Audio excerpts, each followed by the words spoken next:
Yeah. But he's very good. And I think I always came up with in terms of research results. Oh, really? Now he knows. Yeah. I mean, he's missing.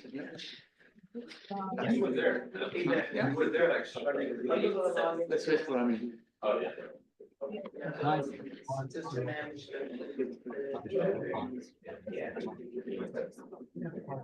Or you can. One thing you cannot do though is they're too hard to treat. Absolutely. Okay. You can't miss. Right.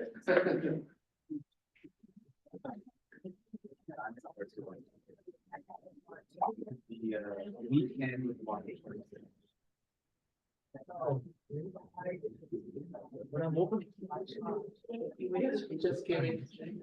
Meeting or yes? I mean, Oh, I mean. unless it's teaching until first, so my issue would be.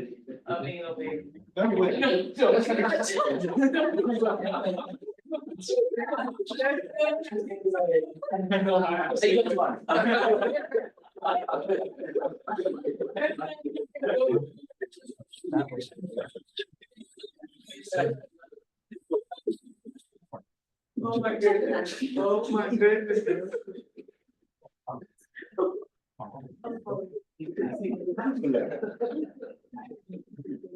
I see.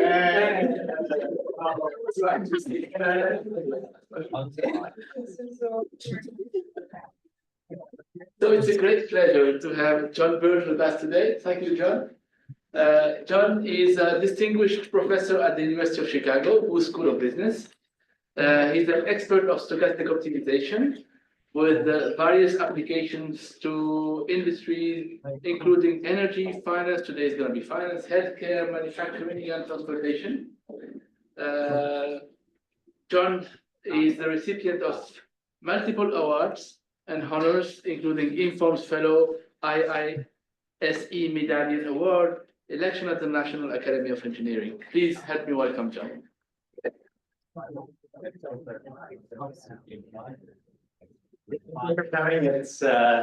It's the first time I've given a talk in Brooklyn, so this is a great honor for me. It's sort of a homecoming in that my grandmother was born in Brooklyn, and I always wondered why. I just thought she was proud of being born in Brooklyn because she always wrote Brooklyn down for where she was born. But when she was born in Brooklyn, it was just Brooklyn. It was not New York. That only happened in 1898. She was born before that. So,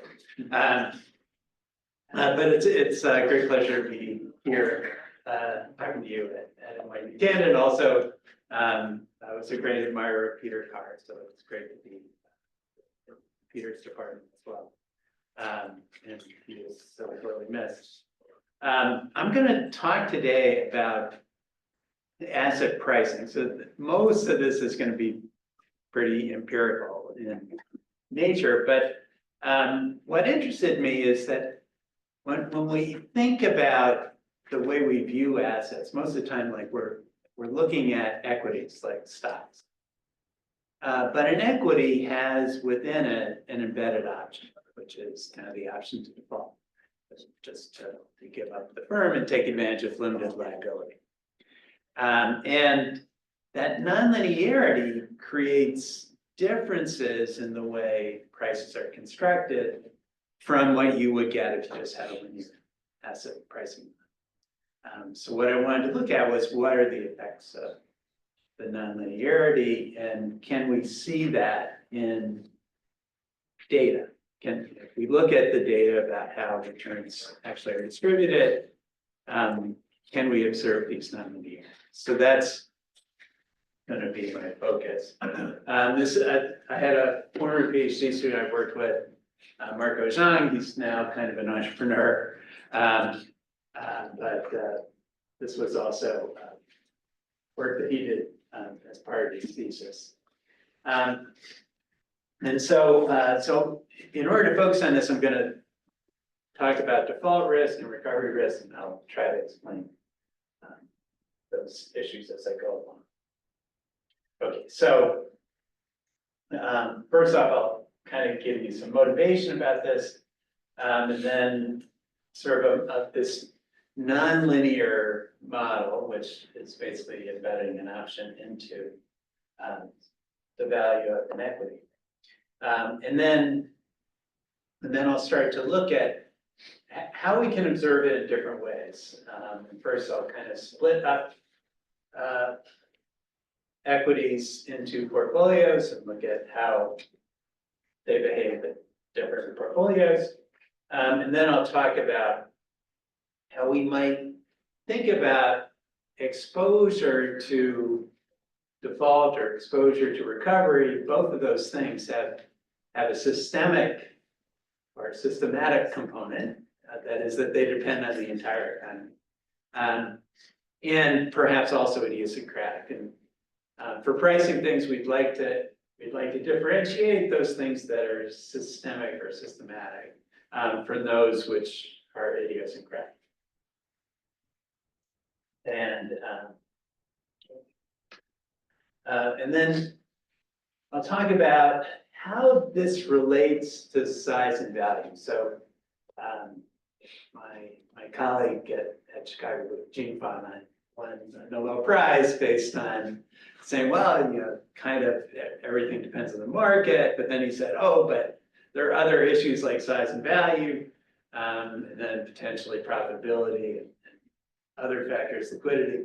But I'm going to, in particular, look at size and value and how those relate to the default risks that I'll try to extract, and then I'll draw some conclusions. Okay, so that's the plan. Okay, so you know, the investments have gone back a long time, and you know, some of them default, so some of them disappear, some of them don't disappear. So here's an example of one that doesn't disappear. A 1648 Water Authority bond that is still paying today. So there are some investments that kind of last forever, sort of.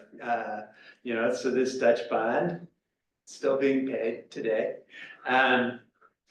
But most of the time they don't. And in fact, equities don't last that long.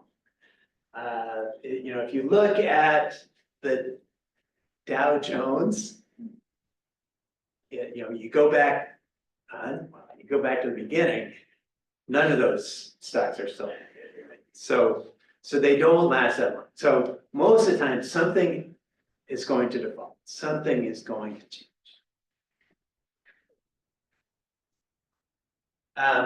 You know, thinking about these, you know, I try to think about how things are valued. Okay, so think in terms of a discounted dividend model. The value of a firm is a function of expected returns or expected dividends, and then some discounting that depends on both the time value and the risk. So we have discounting that depends on expected dividends, but also on risk. So that there are two factors that go into that. Now, when a firm defaults, of course, that means that these discounted dividends in the future are wiped out. So that naturally creates a nonlinearity. We have some expected discounted dividend. However, conditional on default, that expectation goes to zero. So we know that there's going to be some abrupt change in what that value is going to be in the event of a default. And we may think that default risk is somehow embedded into the risk or the discounting that goes into those future expected dividends. But as I said, that once we have a default, then all of those in the future have gone to zero. So we get that simultaneously everything goes to zero. So conditional and default, we'll see all of those future values kind of wiped out. So again, that's motivating that there's something that's nonlinear in how all of these prices are constructed. The other thing is that's a different risk. It's a different type of risk than just variations in what those discounted dividends are. And you might think, oh, there's risk in what those discounted dividend or what those dividends might be in the future. And that kind of has that linear kind of variation. The more variation there is, the higher discounting. That's usually the way we think about it. But in the event of a default, since that's just wiping everything out, that's a different kind of risk. And that's what I want to try to address, or at least I want to try to look at in the data. Okay, now if you haven't thought about equities this way, but you can think of an equity as an option. It's essentially a call option, that if the value of the asset, the value of the firm, is greater than its debt, then the equity is worth the difference between the value of the firm and the debt. So it's like a call at the debt. However, if its asset value gets below the debt, then that means the firm is worth less than its debt. So the equity holders take advantage of limited liability and default. So it's worth basically zero, the equity at least, it's worth zero. If the asset value is below the debt, and if it's above the debt, that's worth whatever the difference is. The other way to look at it, and this is the way that I'm going to try to sort of catch things here. The other way to look at it is it's like having the entire asset value and subtracting out a put. So a put would be being able to sell at the value of the debt. So it's like having the entire asset value sort of shifted down by the debt. So the entire asset value minus the debt plus a put. So think of the entire asset value minus the debt plus a put. So what I would like, in order to be able to evaluate the equity, I'd like to be able to think about it as asset value minus debt, or let's just say the debt is relative to constant. It's just a fixed payment that's due sometime in the future. So asset value minus the debt, but plus the value of the put. So I want to add in this value.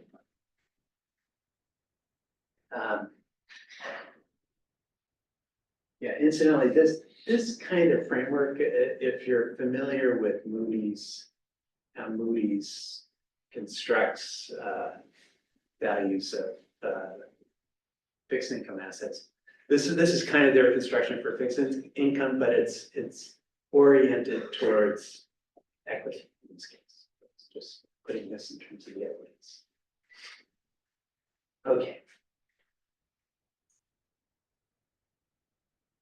Now, so you don't necessarily see all the puts, evaluated at the debt.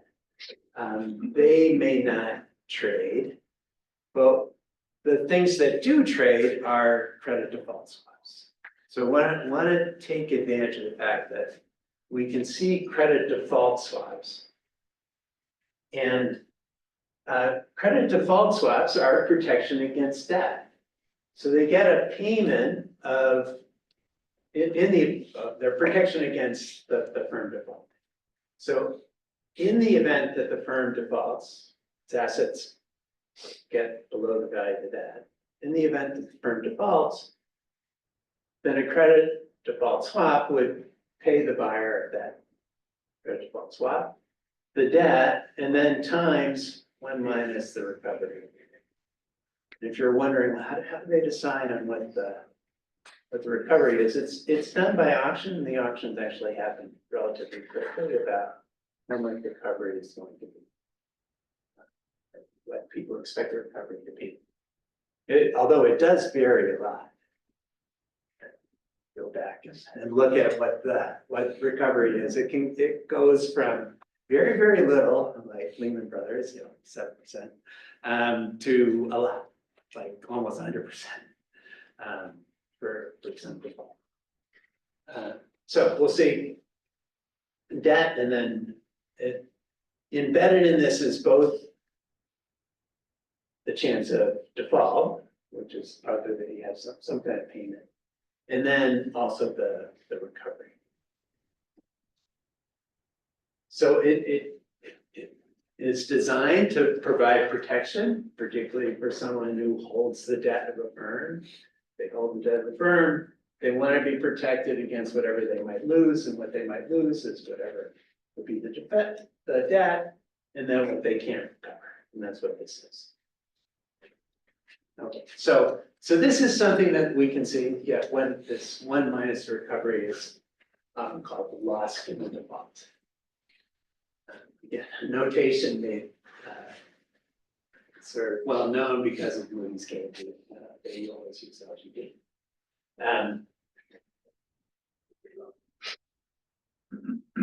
Okay, so the difference that this makes for most portfolio models or most models of asset is usually people just talk about portfolios in terms of the assets, just the value of the asset, but equities are not the value of the asset. They're the asset minus the debt plus kind of a put. Okay, so most of the time, optimal portfolio doesn't really address this nonlinear part of what the value is, which is that option that's embedded in it. John, I think somebody wants to come into the Zoom Oh. there. Oh, okay, all right, admit, okay, all right, thanks.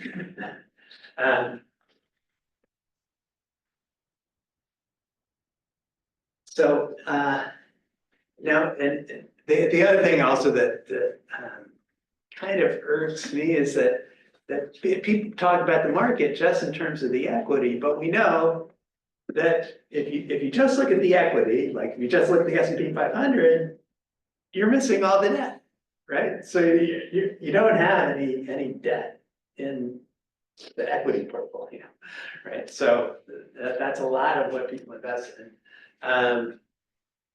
So yeah, so a lot of the times, when we teach these classes and things, we only think about things as assets, but really assets include debt as well as the equity. So this is to try to include the debt in as well as the equity. And the fact that equities really are derivatives. They're really, because they have this embedded option in them. So they are contingent claims. They're contingent on having asset value greater than the debt. And if you just think about kind of replacing equities with their asset values, you're really not seeing the entire picture.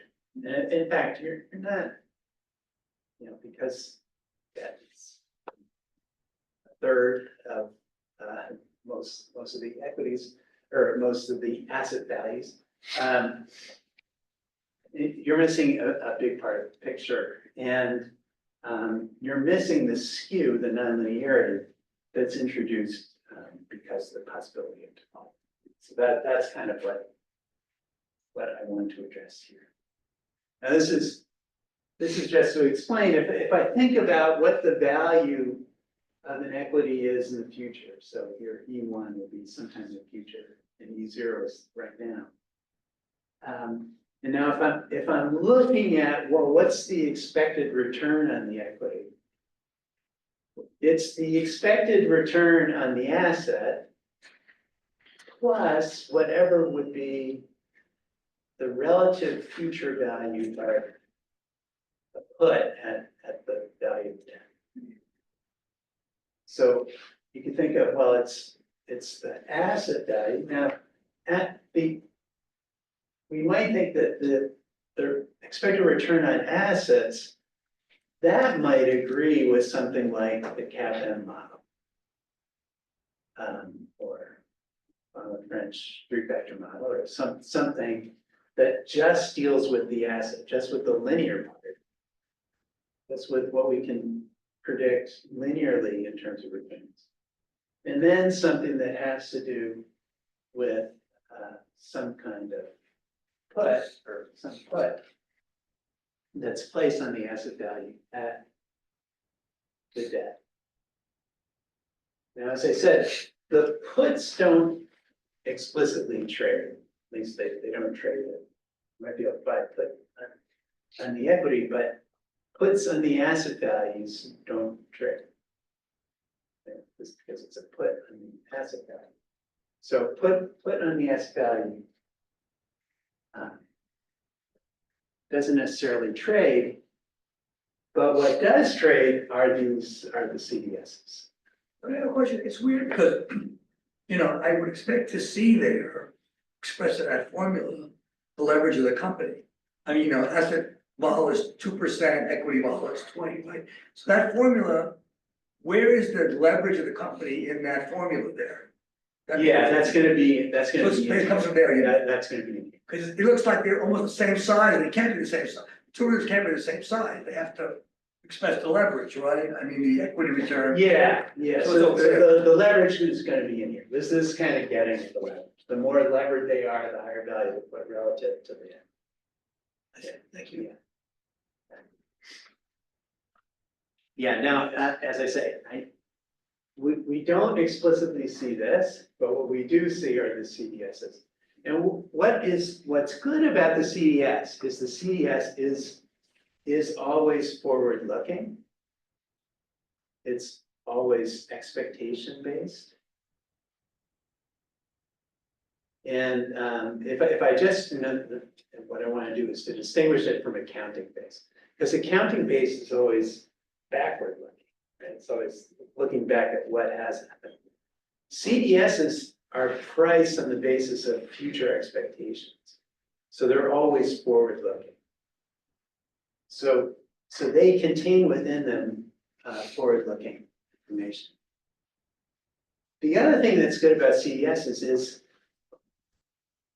it seems like, at least there are several papers that seem to suggest this, that the CDS market is actually more efficient than the equity market. Now they're in other words, it's more closer to a rational expectation value of what the asset is. Now that there are a few hypotheses about why that might be true. One is that CDSs are basically just traded among professionals, people who are experienced in valuing how risky debt is and what the recovery might be. So one is that it's a professional market. It is basically mark to market daily. So you can go on market, and that's what I use here for the data. You can find daily CDS values for most of the listed companies that have debt, as well as for sovereigns, municipalities, for anyone, any entity that takes on debt, often has a CDS associated with it. And as I said, it's marked basically every day. So we can see these CDS values, and to some extent, we might have more belief in them than we have in some of the other than in stock prices. Now, I don't know, this relationship, I don't know explicitly, and it may, in other words, it may depend on characteristics of the firm. So there may be characteristics of the firm that determine this relationship. I am going to assume that well, I'm just basically going to make a quadratic approximation. CDS and then the square of the CDS to approximate how it reflects this value of the put relative to the equity.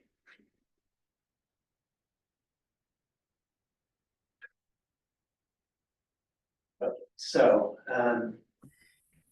Well, now, you this could, allows, as I said, I want to get at some sort of nonlinear representation, or at least I want to be able to describe the nonlinear relationship between stock returns and default risk.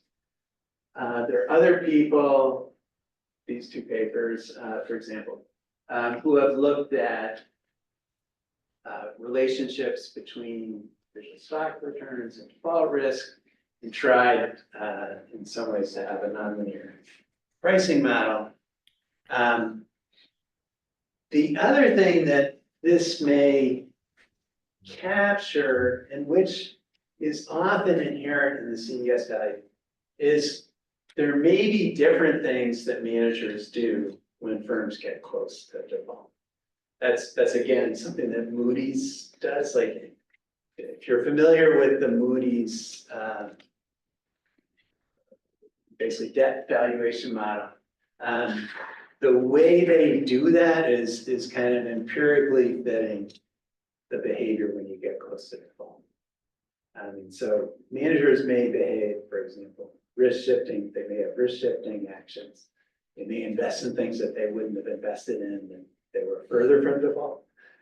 So they may do things that are different when we get close to default. And then that is reflected in CDS, or CDS should reflect that as well. So it may even include things that we would are maybe not rational in terms of maximizing the value of the asset, but may still be inherent in what happens to the equity.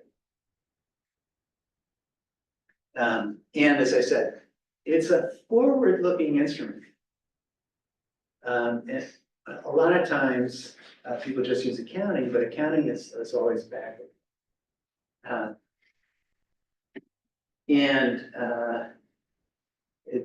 It's kind of hard just to use what other people have done is to use things like volatility that's estimated on the basis of equity. But I've already told you that it shouldn't just depend on the asset volatility, because it also has volatility in the default. So if you just use the equity volatility, you're kind of, again, you're measuring two different things at the same time. So it kind of extracts away from just having what we would see in equity volatility. And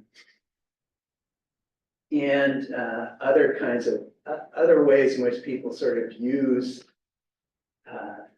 estimates of, or try to estimate default risk from some sort of ex-ante kind of estimate.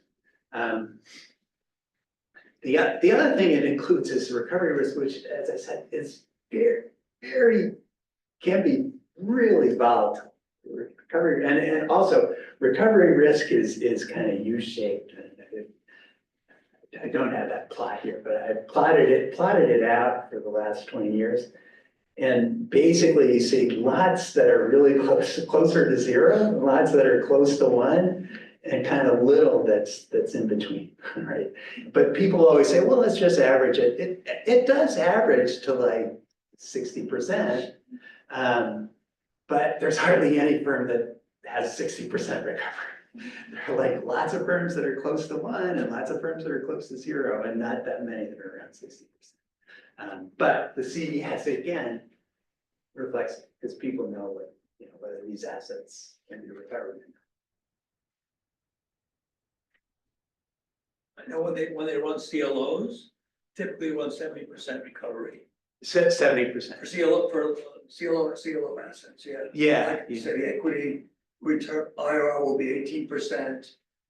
3 CDR, 30, 670 recovery and 8% CPR.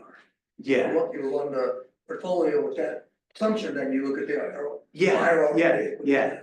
So Yeah, I think but 70. it's an average, but that's an average, Right. and the, you know, the average is. It's not what happens, in reality, it's usually higher. Exactly. So, okay, so, yeah, as I say, because, well, you know, these guys kind of started their booth. So, they all started together, like, Kielhofer, McClown, and, Pasacek, you know, so they were all working together at,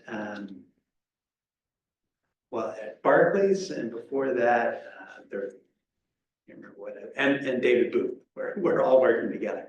And then, McClown, Kielhofer, and Pasacek started their own company, KMB, and that's been acquired by Moody's. So, so a lot of this, as I said, goes back to this model that comes from them, and actually they were just following Merton's model.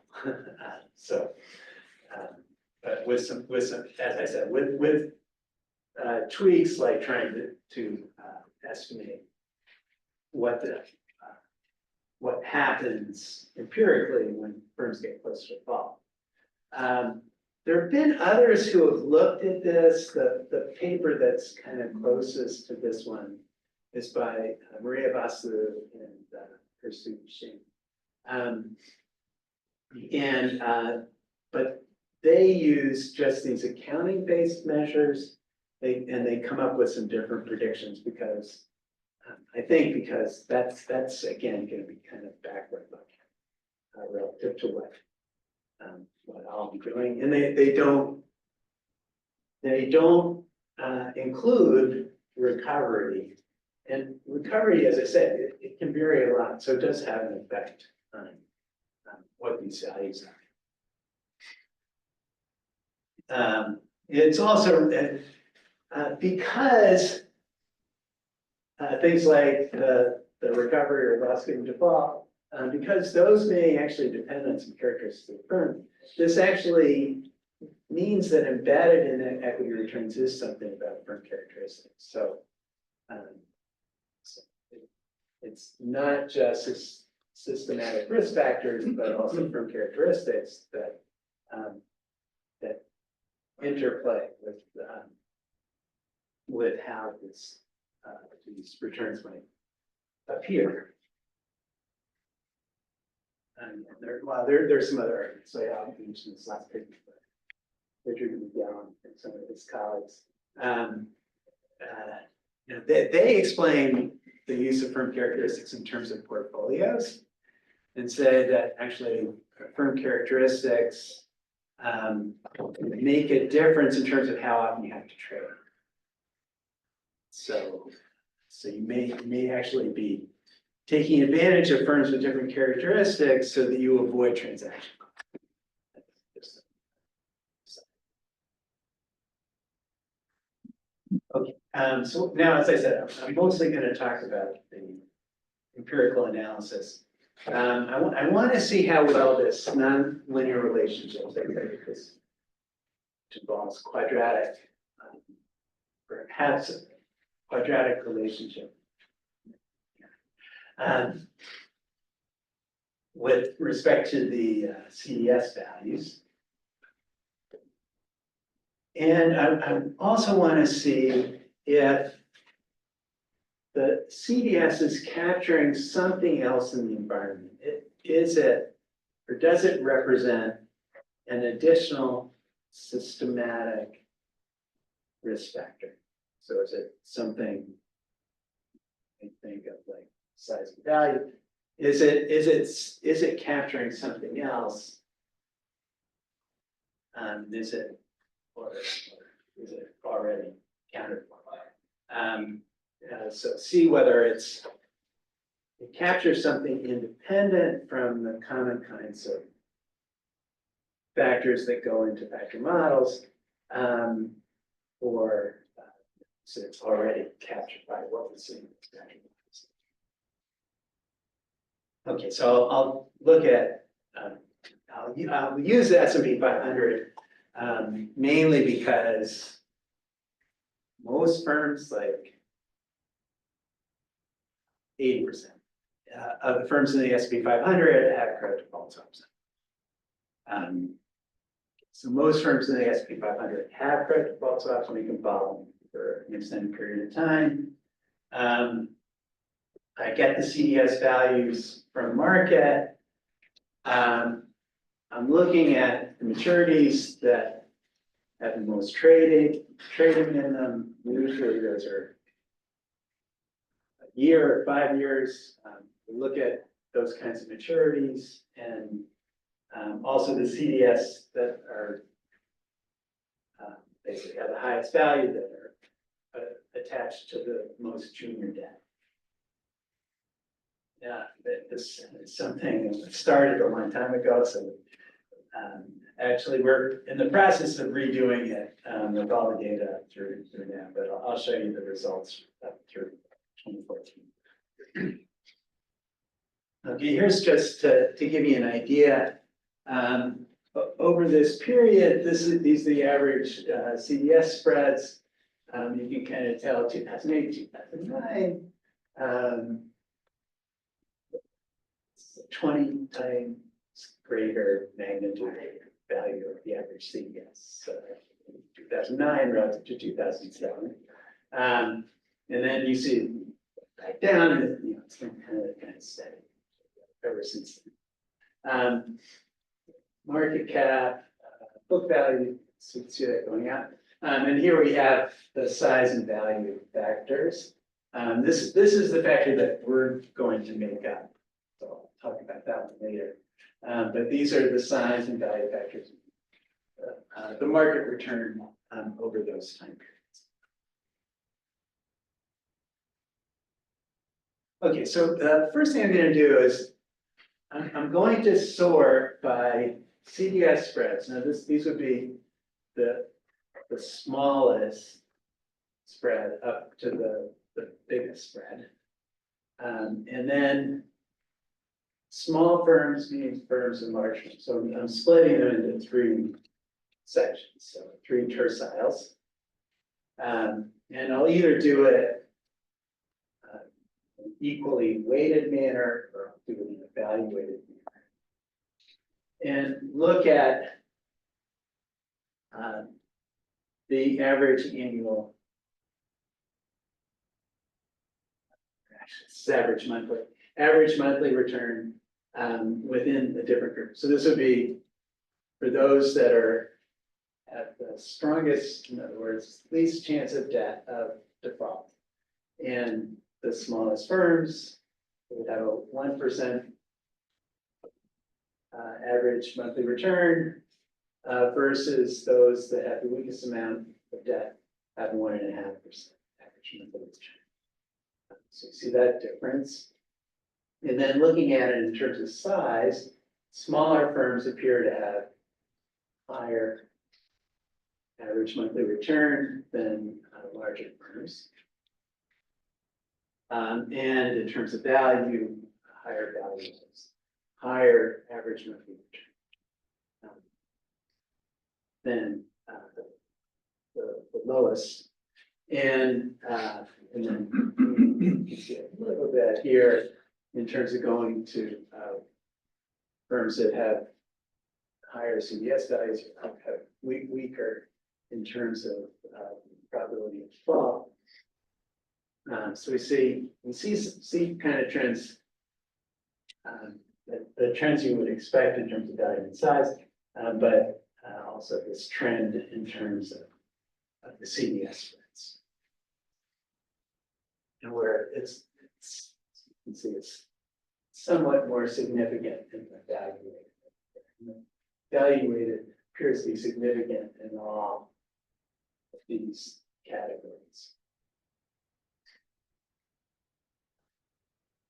Okay, so what this says is it does seem like CDSs have some relationship, that is, because when we split firms up, the firms that end up in this weaker band tend to have higher average monthly returns than the firms that are in the lower bands.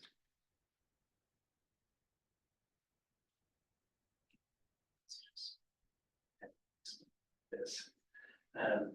Okay, so we get to see these relationships. Okay, so that, as I mentioned, Basil and Shing basically found the same sort of thing. They didn't do value weighted, they just did equal weighted, but the value weighted appears to be quite consistent, although it's not as heavily. What they found was it was only in the smaller stocks. Here it wasn't kind of for smaller low value. Here it wasn't sort of all of them.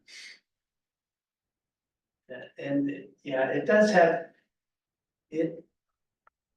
It's sort of a result of because CDS spreads have more of an impact on small firms. But we think that maybe the CDS spread has bigger impact on small firms, but they're also affected by liquidity, and I'll try to show you that next slide. And any other differences are, I think, because we're using it forward than others. If you think about evaluated overall portfolio returns, the weak firms relative to the strong firms, that has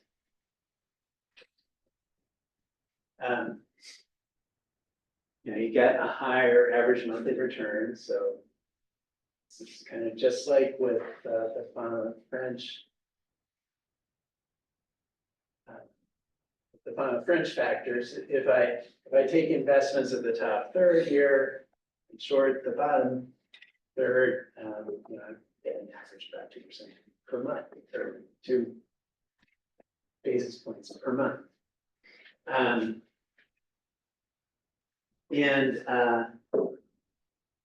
Particularly in value weight, there's very little. It's 0.3 basis points.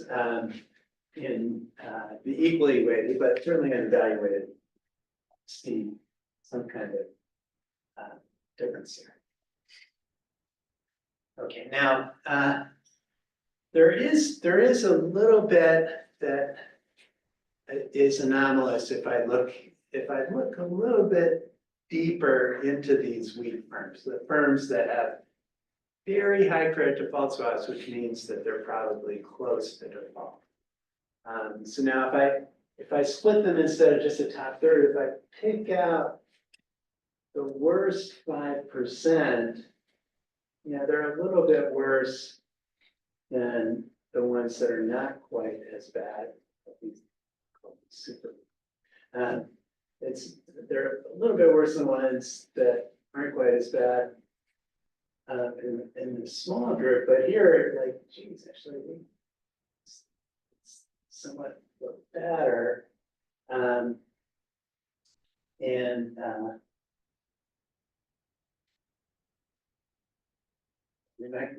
The returns start to look lower in here.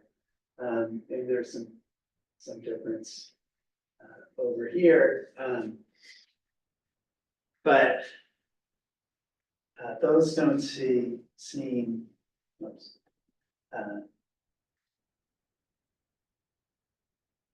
these don't seem entirely outrageous. However, if I go all the way down to the worst 2.5%, the really weak firms actually have negative return, or on average, negative returns month to month. And you might wonder, well, that doesn't seem to make sense that, the weakest firms, people know they're weak. The value should be low now. It shouldn't be keep on going down. My guess is this is liquid. That if I actually go to sell these, I'm not just gonna lose 2%. I'm gonna lose more than 2%. So my guess is that it's reflecting the fact that investors in these really weak firms know that if they go on the market and try to sell them, they're not gonna receive close to the asking price. So they're gonna have to sell for something that's a lot less. So I think they're holding on, and it's like they know that if they try to sell, they're gonna not be able to earn as much as what they would like, and instead they hold on to it, and its value decreases. Yeah, it can be rational, because if they had sold, it would have been -5. That's why that ends up with unicorns too.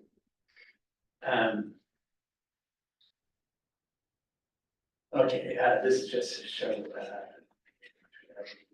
Okay, so the weakest firms do have some high returns. The size and value effects appear kind of in each third here of our CDS. I split it out into those different groups. And as I say, those low values for the really weak firms, I think, they kind of skew some of these results, but I think that's probably due to liquidity. Okay, so now the question is, I still sort of saw, because in those sorts, size and value still seem to have some effect. So it seemed like, at least when I just sorted them in different portfolios, the size and value starts in effect. But let's see if size and value represent an independent factor here. Okay, so well, first off, I'm going to look at, I'll do some regressions using CAPM, in other words, just using the market return, and then the fund of French 3 factors. So market, size, and value. And then what I'll do is to run that type of regressions. So basically, I'm going to try to fit firm returns with the value of the CDS at each point in time, or in fact, I'll use the most recent value of the CDS, and then even lag values, even older values of the CDS, and see how these predict future returns.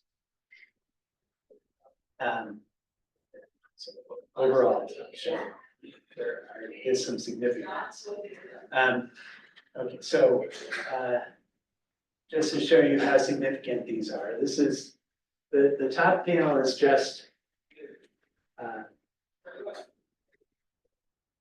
compared to CAPM. So I have the market factor, and then so I take out all that I can explain with the market, and then look at the individual returns on different equities, and regress that in a consistent way. That's the fun I think that way. Against the CDS, most recent CDS values, most recent CDS values. And what you'll see is, well, I get a significant coefficient. In this case, it's negative for just the CDS value, but then it's big positive for the square of the CDS value, and that's significant as well. Okay, so both of them are significant here when I just have the market. Notice that if I use the market and a lag CDS factor, actually I have significance. What I thought was interesting is that the intercept kind of goes away. having a significant intercept means that if there's something I'm not explaining, okay, there's alpha left over. Alpha left over means I haven't explained everything. Here, alpha basically goes away. So just putting in CDS values, and CDS values squared goes away, and it actually even shows up if I use CDS values don't change too much over time, so I can go back even 6 months and still have something. In this case, this one is not significant, but I still have something significant here. So they're persistent. Now, if I add in the Fama-French 3 factors, it's still significant. Not quite as significant as before, but they're still significant factors, even with the Fama-French. So, in addition to the Fama-French 3, these factors significant. Again, this one's not, but the others are. So it appears that, yeah, you can explain individual returns on firms, but is this value that's explained by CDSs, is it an independent systematic risk factor, or is it somehow a function maybe of the other risk factors? So I'm going to create a risk factor based on it. And what that risk factor is going to be is just the difference. I showed you the difference in those CDS values between those that have the lowest size CDS versus those that have the highest. I'm going to use that difference as my factor, kind of like the high minus low in terms of to market, or the small minus big in terms of size.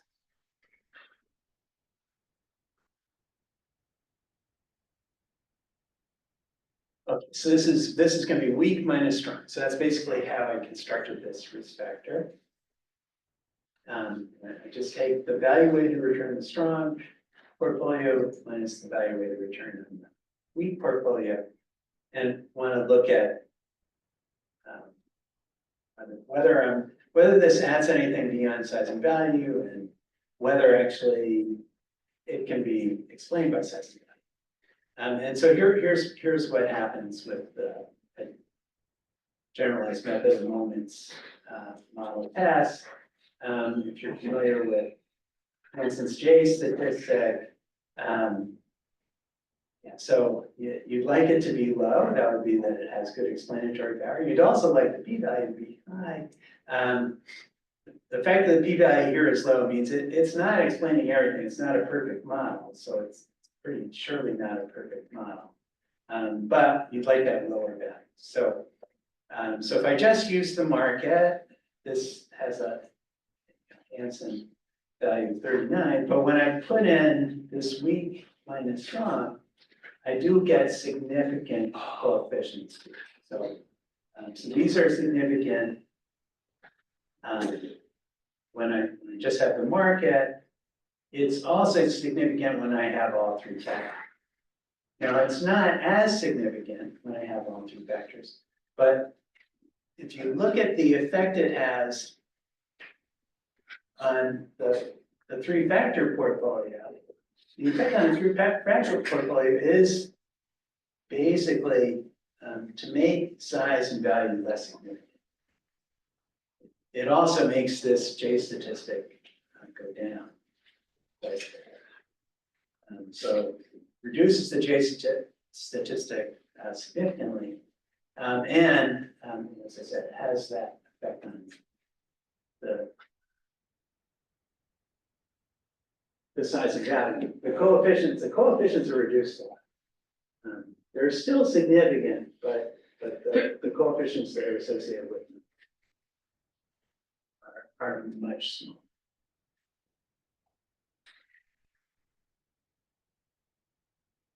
And weak minus strong, that coefficient hasn't changed. Okay, so size and value, it looks like they're partially explained by CDS values, We also use a two-stage least squares model to confirm that credit risk can be used as an instrument for size and value. That is, you can use credit risk as a way to kind of predict size, or you can kind of predict what the return is going to be on the size minus size portfolio and the value portfolio. I mean, you can't do it the other way. And that's kind of if I think of size as this endogenous variable and try to explain it, explains it pretty significantly. And same thing in terms of that. What we were doing here is trying to introduce something that was nonlinear by putting CDS value into asset pricing. We're able to predict risk-adjusted returns. And what's interesting, and I didn't have to use portfolios here. Most of the time, if you try to do individual asset returns, you aren't able to predict them very well because of the volatility. But here, we're able to predict even individual asset returns relatively well, even with daily data. There is a considerable part of default risk that's incorporated into these stock returns, and it has information that's not captured in CAPM or in the French three-factor model. And it can also act as an instrument for size and value. So it can, to a great deal, explain much of what we see in terms of the size and value factors. But it can't be explained by the size and value. And as I said, it's taking advantage of the fact that CDS has inherent in it this forward looking. So I'll talk a little bit about extensions. As I say, I'm going through and rerunning it with all of the data up through today. And I wanted to, what I was aiming for, because mainly because Palmer, if you go back to like Palmer's original papers, he always said, well, we know there's something wrong with these asset pricing models if you end up with an alpha that's non-zero, if it's significantly non-zero, right? Because there shouldn't be alpha embedded in the model because everybody should trade away from it. So in a couple of cases I got that's, insignificant alpha. I'm hoping maybe, with further testing, maybe we can get insignificant alpha, but I'd like to be able to get that. The other thing was that those GMM tests still said it's not a perfect model. So there's still something that it's not capturing. But I think I tried to explain with the sort of aberrant behavior that happens when you get really close to default. And then I think a lot of that is liquidity related. And even though I'm using the S&P 500, you may think, well, S&P 500 doesn't that trade all the time? Well, stocks that get close to being dropped, they may not trade that much that are really risky. Again, because people are worried about selling something that's distressed, they think they're going to have to, it's like a fire sale. They'll have to take a big discount. So I think there are liquidity related factors that go into it and are critical when people put together portfolios. Okay, so thank you for your attention.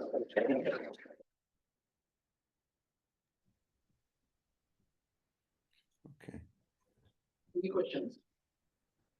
I have a question. The formula, right? So I see you're saying that additional value in the equity is the value to put.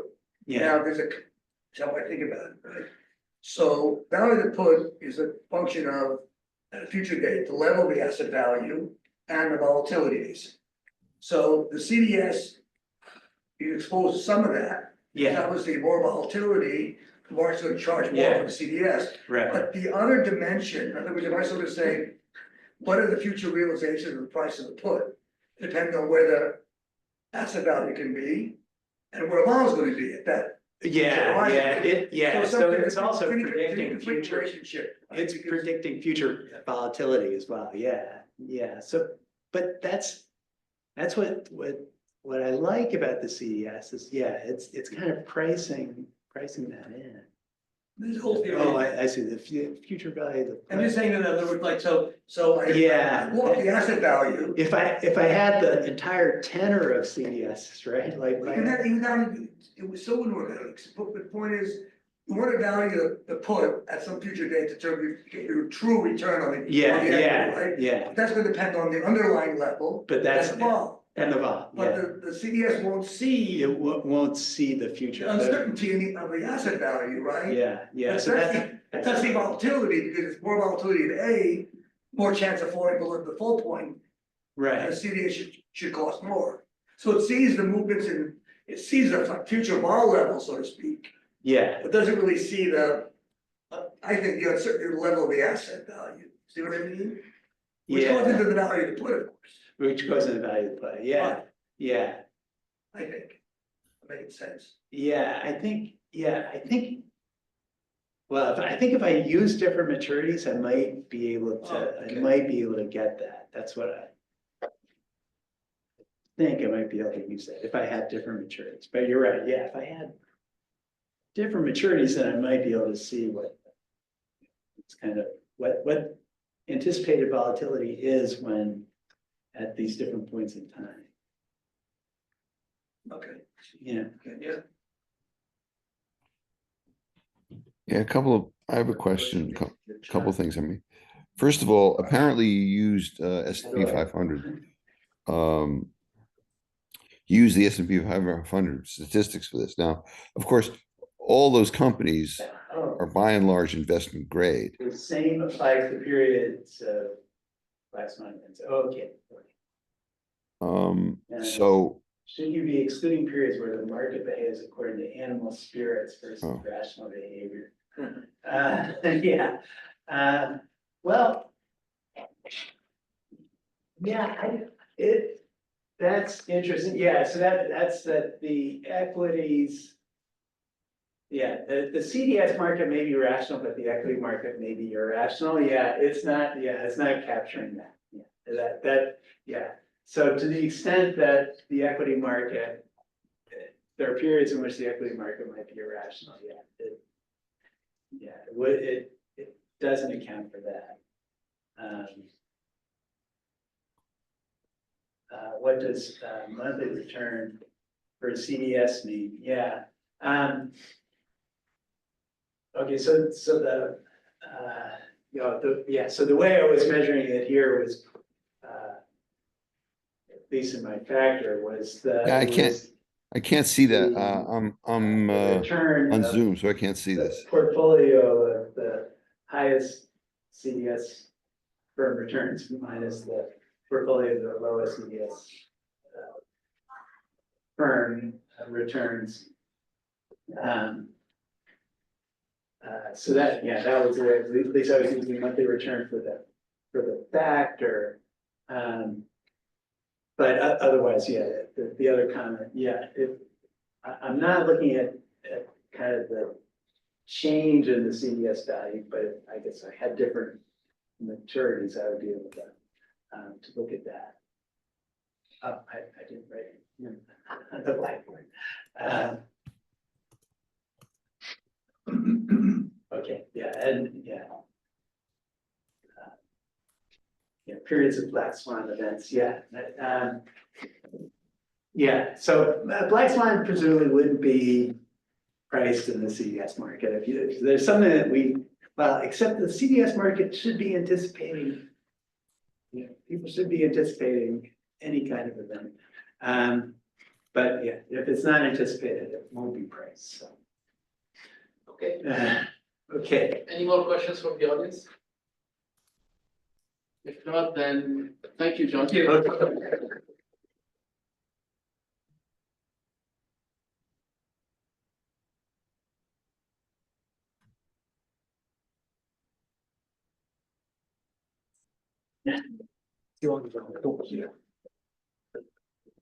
Okay.